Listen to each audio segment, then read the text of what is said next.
જામનગરમાં મેળામાં રાઇડ સંચાલકોએ નિયમોનો ભંગ કર્યો છે। શ્રાવણી મેળામાં ફાળવેલ પ્લોટ બહાર પણ દબાણ કરી નાખ્યું। પ્લોટ નંબર 3 અને 8ની બહાર રાઇડ સંચાલકો દ્વારા દબાણ કરવામાં આવ્યું।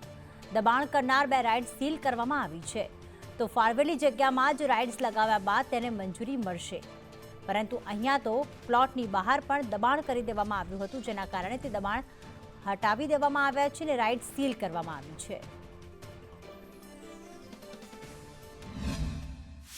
आज रोज जामनगर महानगरपालिका जामनगरनी एस्टेट शाखानी टीम द्वारा मेळाना इंस्पेक्शन करवामां आव्या। जे इंस्पेक्शन दरमियान जे त्रुटिओ देखाती हती ए मुजब कार्यवाही करवामां आवी। એટલે બે મેળાની રાઇડ્સ જે હતી એના પ્લોટ કરતાં વધારે સાઇઝ એની હતી અને એ પ્લોટથી બહાર હતી, એટલે આ બે પ્લોટમાં જે રાઇડો હતી બેને સીલ કરી દેવામાં આવે।